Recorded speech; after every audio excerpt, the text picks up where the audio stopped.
who weren't able to join today. So welcome, it's March 3rd, and it's our second class of the Education Assistant Internship Certificate. Alicia, can you mute your mic? I think I'm getting some background noise. Okay. Thank you. So for today, it's all about anxiety.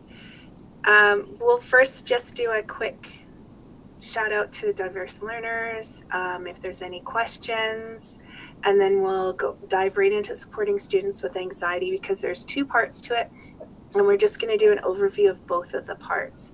And then a class number 3 preview will be when we start getting into our next section, which is on literacy. And then any questions, I'll be here afterwards, or you can always get a hold of me by phone and email at any time. So before we start, let's take a look at our anxiety grounding technique. So I don't know if you got a chance. Does everybody see the escape anxiety with a 5-minute grounding practice? Looks like it's up. Good. Okay. So this just takes us through a check-in. So when we're talking about students, having a check-in with them, like I used to call it taking their temperature. So when they were in the class, before class started, I'd ask them to thumbs up or thumbs down. You know, what's your temperature? What's the temperature like in the room? Are you feeling tired, happy, angry, that sort of thing? When you're working one-to-one with a student, that's a good kind of check-in. How are you doing?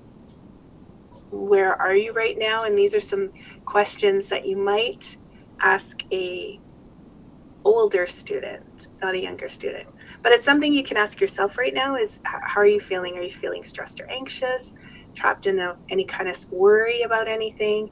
Are you feeling disconnected from yourself or your environment? And the reason why we ask these is often anxiety, people aren't even aware that they're feeling anxious. It's in the body. It's the body that's making us aware. So you might not know that I'm feeling anxious or I'm worrying because that might be happening subconsciously. For students, definitely, a lot of times they don't know that they're feeling fearful and it's coming out in their behaviors or their body. So 5-minute grounding practice, and it doesn't have to be 5 minutes. It can be 30 seconds. But what it does is it draws your attention to your present surroundings. And then we flip the card, it helps us understand. It's kind of like planting ourselves in this moment. So it roots us in what's going on right now. So just take a second and wiggle your toes and just kind of move yourself around on your seat and just think about, like, when's the last time I thought about my toes? Am I conscious of where I'm sitting? Am I conscious of my posture?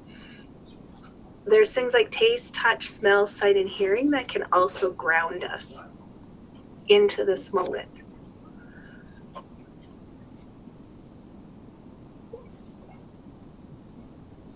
There we go.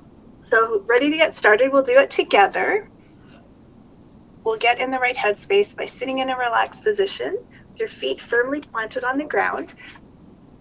And just take a few deep breaths. Whenever you're doing any kind of exercise that is grounding, breathing, it's always good to note, especially if you're working with a student, if you feel anxious, more anxious, or you feel dizzy, just start breathing normally. You can breathe any way you want. It can be through your nose,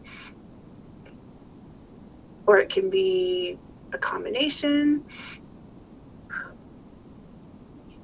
A really cool technique with students is if you tell them to take a deep breath in your nose, through your nose, and then blow out the birthday candles. And you can even pretend you're holding a cake. And that's a really nice visual for them. And the whole point of it is you're trying to get the breathing going from the chest area down into the belly. So even having the student hold on to or put their hand on their chest and a hand on their belly and feeling those breaths, filling up the belly and blowing them out. And again, if you feel anxious or you feel lightheaded, just start breathing normally. Don't take those deep breaths. And it's all physiological. It all has to do with oxygen flow in the body. So when we're anxious or we're not really paying attention, when we're breathing just only in our chest, we're not getting as much oxygen. As soon as you take those deep breaths, it not only gets more oxygen in and helps calm, it's also helping those muscles relax as well. Now, for grounding techniques, there's a lot of them out there. For this particular one is thinking of something that you can taste. So it could be looking around the room and thinking of a color. So I see a yellow, I'm going to taste a banana. And those little cues, they're a distraction from what's happening subconsciously or with the worry. And it can be a bit of a click, like a light switch, to get back into this moment. This tells you to run your tongue over your teeth and gums. And then if you have something handy to eat or drink, you can take a small bite or take a sip. And then you're really just going to notice what's happening when you chew or when you drink. So the temperature, if it's smooth, the texture, that sort of thing.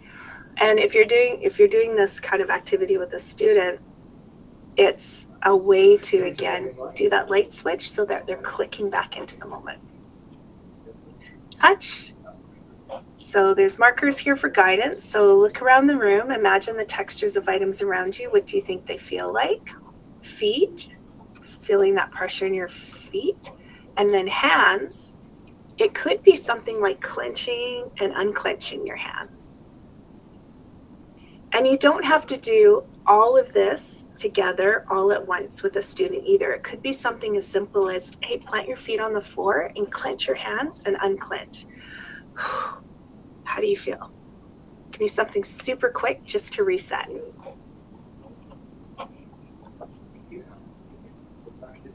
And then smell, sense around you, and then sense you can create. So you can think about that whole idea of imagining a happy place or a happy smell. So it might be cookies. Can you imagine smelling cookies?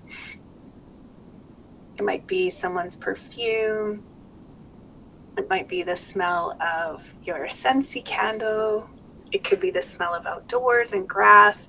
So that, again, takes the brain and just clicks on that switch so that worry and where the brain was going can just calm down and get back into that moment.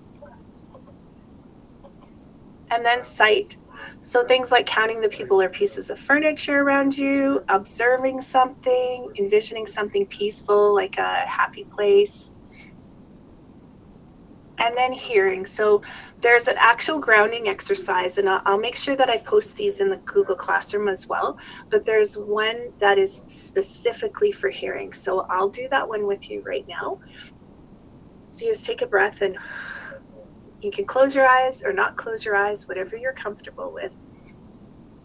And then what you're going to do is just take a moment and hear what you can hear as far away as possible. So maybe it's outside the building. Maybe it's the sound of my phone beeping.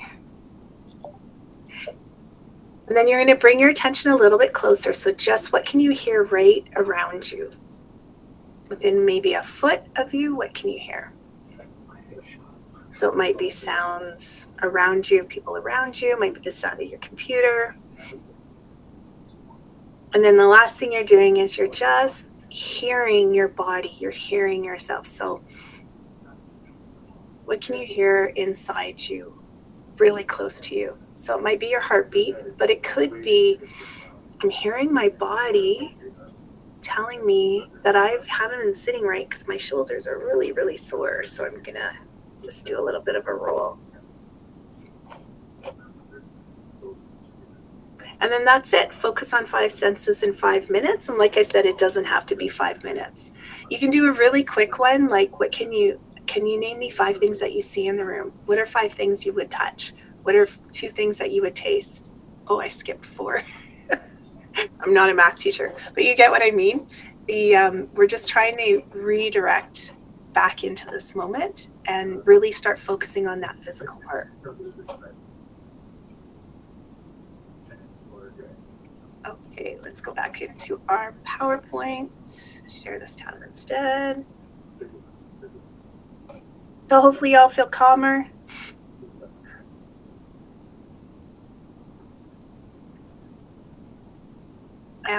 Let's go into a really quick review. So I did book a couple of days for March and April. So the reason why we have 2 days is there's 50 people, I think, in this class, and there's some schools that all the EAs are registered. So all of you from one school can't come on one day because then it would leave the school short-staffed. So I've got 2 days. I've got a form that I'm posting in the Google Classroom, and it will just be, it looks like this. So you would just put your name, your email, and your school, and then you pick one day that you will attend in March and one day that you'll attend in April. And then let me know if you have any dietary restrictions. And then just click, yes, I understand, I'll need approval from my principal. So we'll be doing exactly the same workshop on the 26th and the 27th of March. So you won't miss anything. We'll be doing exactly the same training. Same thing in April. So I need you to pick one day so we can split up the group into something that works for the schools as well, because we don't want to leave anybody short-staffed. Any questions about the course schedule or anything like that?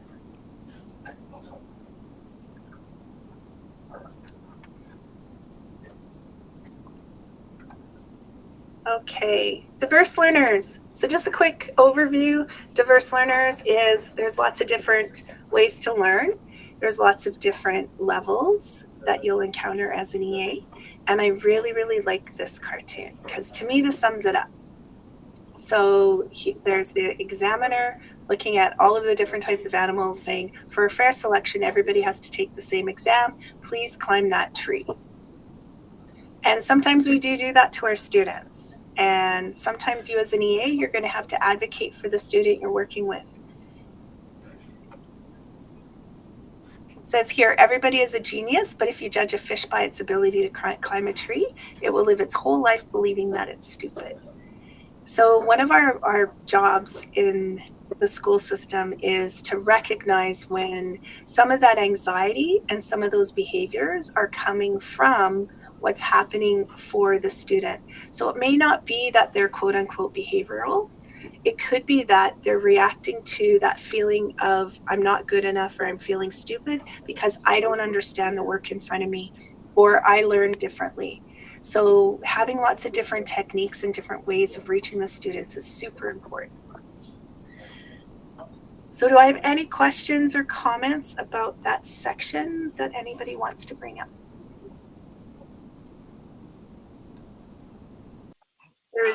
I do have a question. What would the times be for the day in Red Earth? Oh, we'll start it a little bit later to give everybody time to get here. So we'll do a 10 to 3 or a 9, like arrive at 9:30, start the workshop at 10 and then go until 3 or 3:30. I have a question. Sure. I was late. What are we talking about? Oh, I'll show you just this. Sherilyn, I'm gonna put this in the Google Classroom. So we get 2 on-site days for this course. We'll do one in March and one in April. Okay. But because we have so many EAs registered for this from the schools, we can't have one day where everybody gets together because then the school will be short-staffed. So I'm asking you just to register for one day and then let your principal know as well. And I'll also be posting the travel claim form in the Google Classroom so you can have that all ready for when you do come. Okay. So March will be diverse learners, anxiety and literacy, and then April will be numeracy, complex learners, and autism. Alrighty, thank you. You're welcome. Any other questions before we move into anxiety?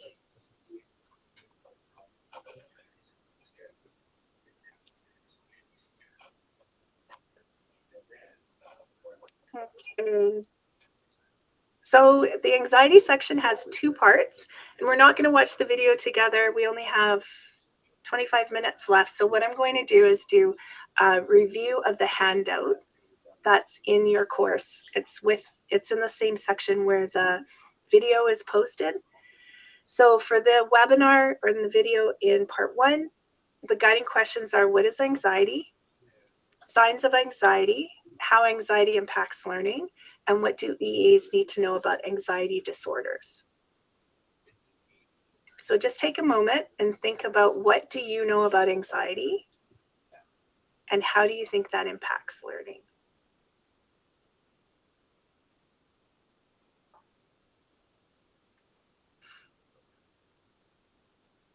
So when we're looking at sort of the zone that a student's in order to learn, anxiety, we would call that in the yellow zone. So we're working on a KTCEA specific sort of zones of regulation. And one of the ideas with anxiety is to say to the student, Nagi, think about it. Because when we think about it, that gets us redirected into that moment. And that's what the grounding does, is it redirects.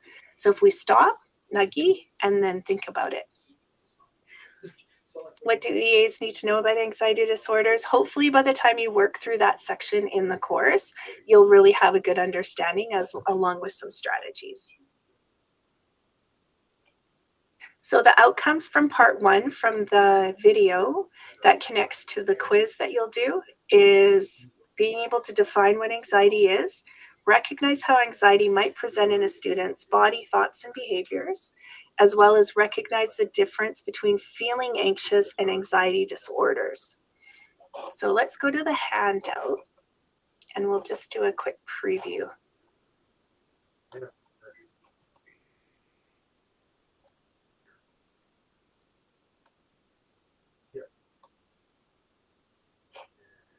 Okay, I just want to make sure it's coming up.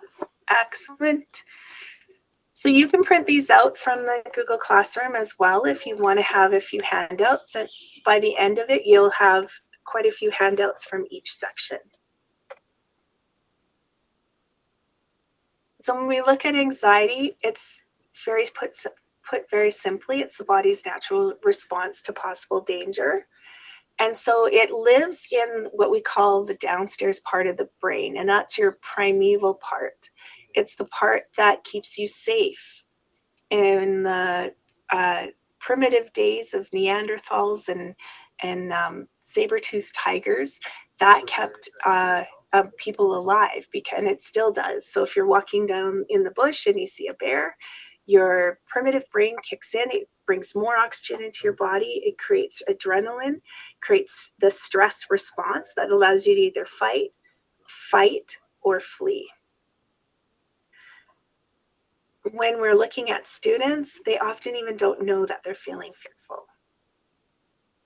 So anxiety is future-oriented, long-acting in general, and that's where that kind of primal part of the brain is kicking in, and it's not even necessarily a real threat, but it feels real to that person.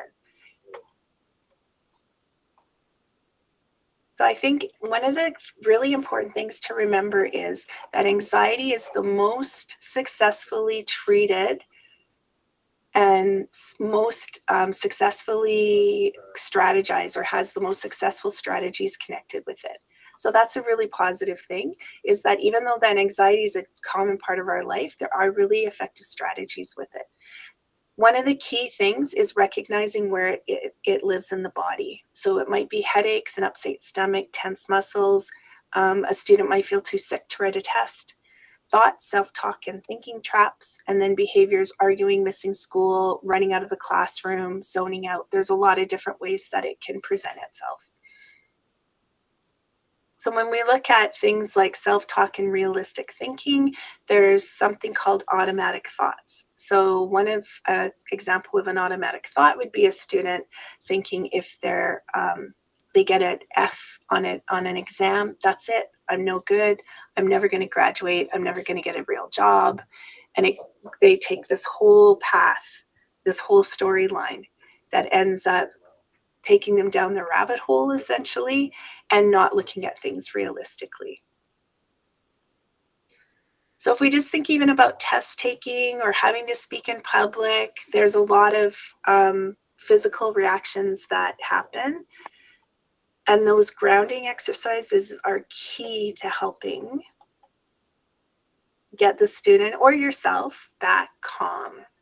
So things like breathing, body checks, and even exercise can help with anxiety.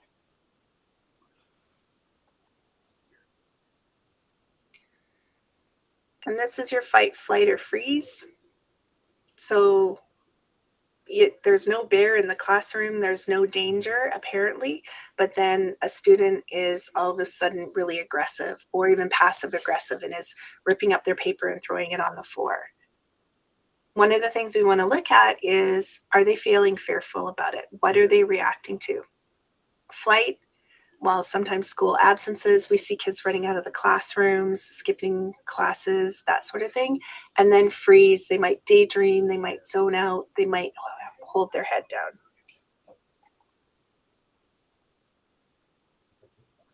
And then if we think about it, we put ourselves into their shoes. How can anxiety impact learning? One of the things to remember with stress, anxiety, depression, crisis trauma, all of those things affect our working memory. So our working memory is that part that can hear an instruction and then remember it. So or I can listen to your phone, you can give me your phone number and I can repeat it in my head, and then I'll move it into my long-term memory and I can remember it. When our working memory is we're calm, we're feeling good, it's about a table size. But with anxiety, depression, crisis trauma, it becomes a Post-it note size, a little mini Post-it note. So when a student is feeling anxious, we're only going to give them one or two step instructions and keep it super simple. Because what you'll notice, and if you think about when I'm anxious, my reaction is anger. I feel very angry, and it's really hard for me to process what people are saying. So if you start giving me a lot of instructions, I'm going to give up or I'm going to get angry. Executive functioning is the term that refers to the thinking processes that allow us to process information, to remember things, to react with a calm attitude. So some of the things we can do with the students is create a routine. We can use to-do lists. We can reduce distractions, schedule breaks, focus on the end goal, and celebrate accomplishments. So all of those signs of the students in the room, you're looking at body language, you're looking at facial features, you're asking them if they're okay. How are you feeling? Take a deep breath. How are you feeling in your body? Are you feeling stressed anywhere? Those kind of questions can really help bring them back to the moment and open that door for learning, or open the door for you to decide, okay, this child isn't ready to learn right now, so I'm going to suggest we do something else. We're going to go for a walk, or we're going to go take a time out in the sensory room. We're going to do a different activity first, like maybe it's coloring, before we move into the more difficult work. Test taking strategies, if it's being done at the time of the test, it's too late. So test taking strategies and those kind of those things that cause anxiety, those are where we're practicing every day if we can. Some of those anxiety strategies like grounding, breathing, resetting, really working on those feelings of confidence. What do you do if you don't know the answer to something? What do you do if you don't understand something? So having that confidence building of it's okay to ask questions, it's okay to say I don't know, those sorts of things, or we need to be reinforcing those every single day. So when we put it all together, and I know this is a hugely fast, just quick synopsis, is feeling anxious is temporary, it's a natural response, and there's lots of really positive strategies. I've got this Anxiety Canada, a link to it in the chat. Just going to show you what they have here.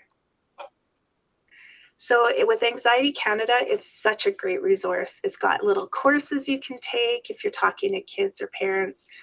maybe they want to go in and find out some more information. It's a very honest, reliable source.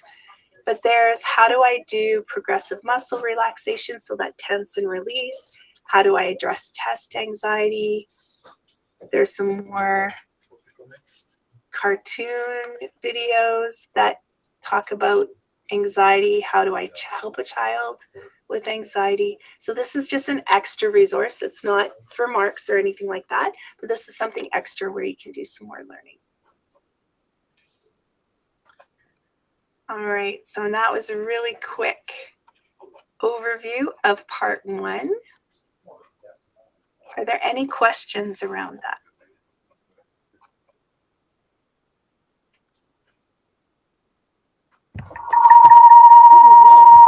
Oops.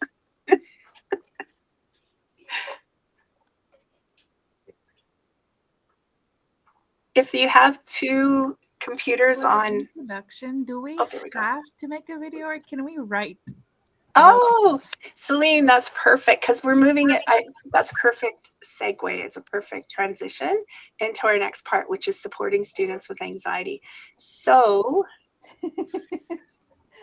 Geez, why'd you have to ask that? Who's going to ask me now? did you want to talk about your experience? Oh, yeah, I'm still on. I thought I was unmuted. Sorry. I said I'd give you the option to talk about it, or I can talk about it. It's totally your choice. I can, if I can explain it. Sorry. I'm sorry. I thought I was unmuted. No, that's okay. But we'd already, just so everybody knows, we already discussed this because Crystal had reached out about being nervous about doing the video. So let's share your experience about that. Okay, so I have anxiety. Like I'm very shy person. And then I asked Lindy if I can do it in Cree. Because if I did it in Cree, that I would be more comfortable with it. And she said yes, and then like now I am able to do it. My anxiety went down because I'm fluent in Cree. And yeah. So I appreciate firstly that you reached out to talk to me about it. And secondly, I think this is the reason why I wanted to talk about it in class is it shows how finding other ways, it connects back to our diverse learners section, and finding ways to support the student in completing the work. So we still need to get those assignments done. They may be struggling with it or be scared or feeling worried about it, and then finding out about the student what they're comfortable with. So knowing that you are more comfortable speaking in Cree than introducing yourself in English, that was that aha moment of, okay, now I can do it. I feel comfortable. So that's the challenge when working with students who have anxiety, is where can we find that spot where they're comfortable, still doing the work, still being in class, but in a way that really supports their strengths. So thank you for sharing that. I appreciate it. So yes, if you can, I'll show you if you haven't seen it yet, do I still have it up?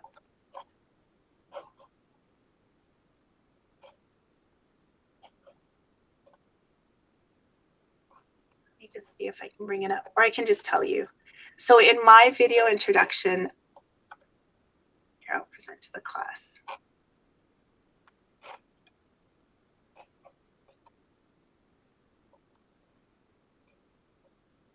This is what I say.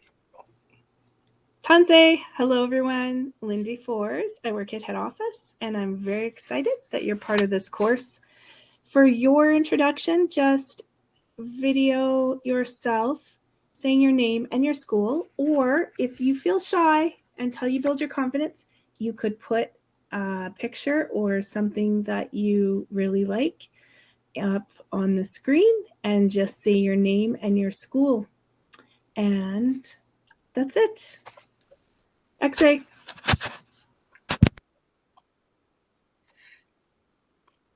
So that's an example of what we would call Did everybody hear that okay? So I said you can use the video or you can put something up. Like, I didn't hear any of it, sorry. you didn't hear it? Okay, so what I said was for the video and Seesaw is you can introduce yourself and the school that you're at, or you could, here, I've got something here. If you're feeling shy, you can put something up like this and then introduce yourself. So I could say, hi, I'm Lindy. I'm at head office and it's nice to meet you all. And then I don't have to show my face. And then of course you could also introduce yourself in Cree instead. Whatever you feel comfortable with.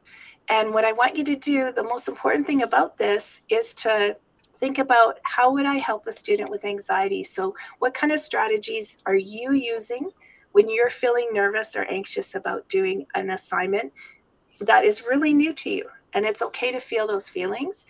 And this is what we call modifying an assignment. So sometimes a student isn't able to complete an assignment the way that a teacher will give it to them. So we can advocate to modify it, to just revise it a little bit in order so the student can still participate in this assignment, but in a way that's comfortable for them. Oh, and I see that my slide's wrong. Okay, so that slide was, the guiding questions are a bit different. So let's bring up part 2. Are there any other comments or questions about part 1?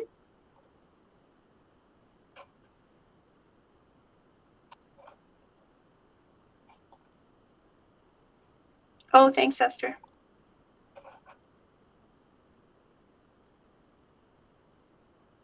Okay, so let's look at part 2, the handout. Here we go.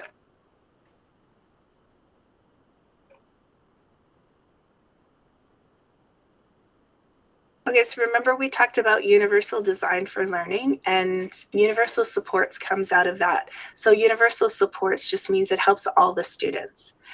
And in this particular video, they talk about things like regulation, perseverance, social and emotional skills, safe environments, risky play, and relaxation exercises. So these are all strategies of how you can help a student experiencing anxiety. But rather than reading through this, I'm going to show you a quick video that gives you some ideas. And welcome to Teachings and Education. Here we're going to cover some teaching strategies, modifications, and accommodations for students with anxiety. First off, it's important to have a designated area for these students to visit when they need help or are about to have an anxiety attack. Offer these students read aloud exemptions, meaning they are not forced to read in front of the class. Instead, they can be excused from this task. Next, accept late work from students with anxiety. Give them opportunities to make up their work. Avoid giving these children, quote, pop quizzes. Needless to say, pop quizzes are unexpected and some students with anxiety may become very nervous. Anybody with experience teaching children with anxiety know excessive absences is a big problem. It only makes sense to create a makeup schedule. Classroom presentations are very difficult for these children. Teachers should afford these students the opportunity to present in private with just the teacher. Larger assignments and multi-step problems can lead to anxiety. So it's a great teaching practice to break these larger assignments down into smaller components.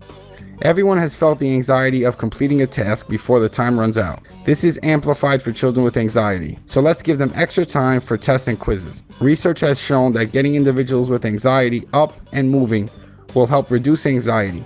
Teachers should consider using kinesthetic activities. Here is a great strategy that can also help foster their writing ability. I am talking about journaling. Student journaling can be very therapeutic. Offer these students preferential seating. Younger children with anxiety may need to sit next to the teacher, or maybe next to another paraprofessional. Every once in a while, teachers should stop by the student with anxiety and do a quick little wellness check. This way, they can be proactive with any issues. Testing situations are stressful for most students, not just children with anxiety. Teachers can allow these students to test in separate rooms. Younger children with anxiety report feeling safer in classrooms when they have their own calming object in the room. Oftentimes it's things like a teddy bear. Teachers creating spaces in the classroom for students with anxiety to visit when they are feeling overwhelmed. This isn't always an option. One of the best things you could do is to help children with anxiety make friends. Assigning these children a classroom buddy, having friends will build their confidence. Teachers should openly discuss anxiety with their students. Let them know it's actually quite common. Teach students the way to reduce their school-related anxiety. This goes into my last strategy, which is to plan actually a lesson on reducing anxiety and anxiety awareness. Right now I want Okay, so a lot of that is obviously teacher on the part of the teacher, but what you can do as the EA is you can suggest it. You can also even reach out to all of those professionals that are in the school. So we have occupational therapy. They'll come in. They have the calming objects. They have fidgets. They have weighted blankets. They can help with programming when it comes to kids who are running out of the room or showing fearful behavior. Our physical therapist, they're a good one to ask about movement ideas. And then, of course, we have our play therapist and our mental health psychologists that are in the school, as well as our family liaisons. So we have a lot of different people that are in the school that can help. And if you're not sure who's there, reach out to me or reach out to your principal, and they can even connect you, because they'll role model different strategies with you. That's part of their job and part of their mandate. Any questions or any other ideas that come to mind when you're thinking about supporting with students who have anxiety?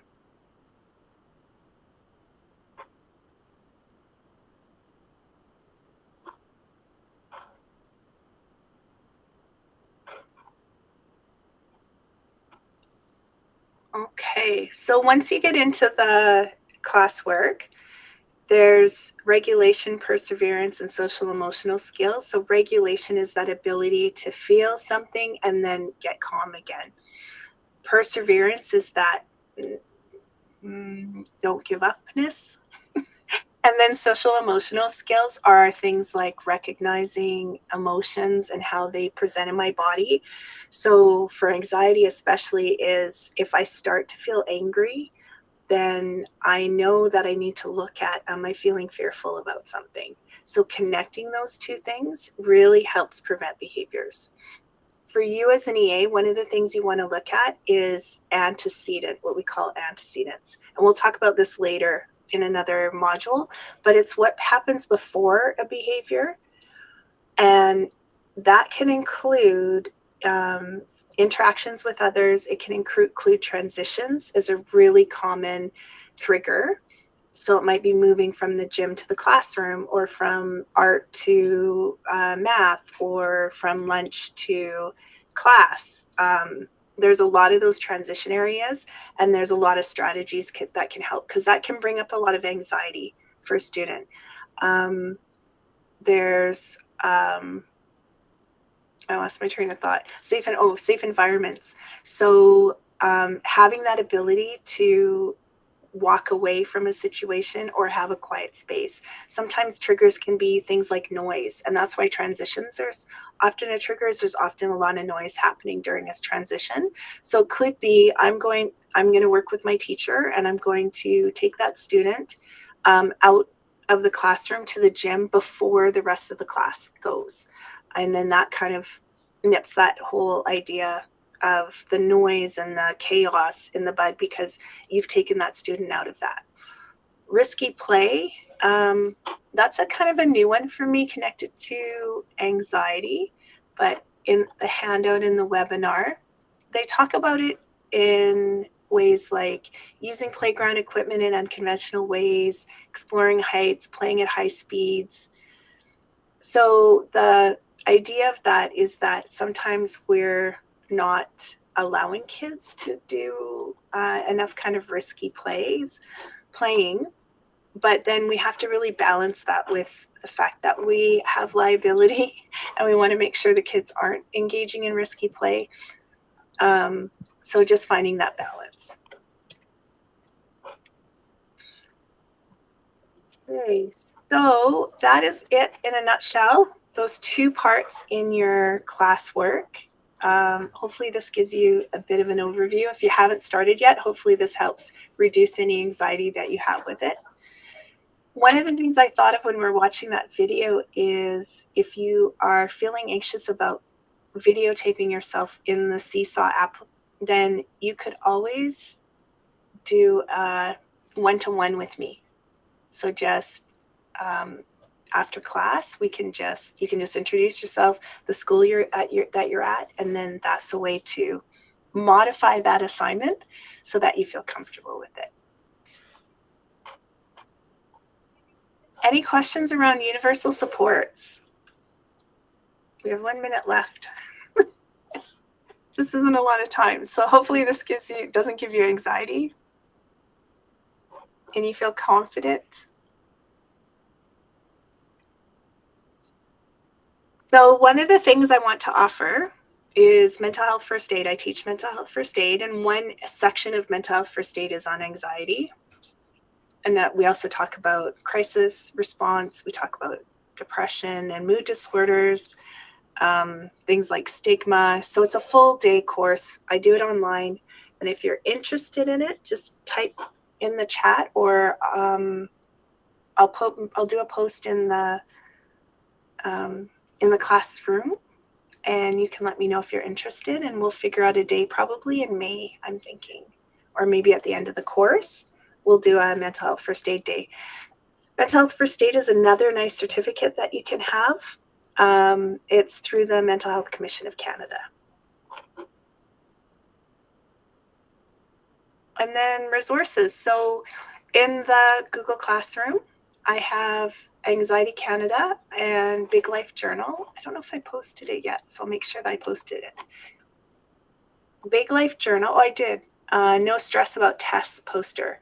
Big Life Journal, you can sign up for that. And every Friday, I think, they send you a new PDF, a new handouts, and it's around growth mindsets. It's about, oh my goodness, everything from things like anxiety and confidence building. There's a lot of activities you can do that are, you color it in and you make things with the kids. It's really, really cool. So I'll post some more of those too as we move through the course.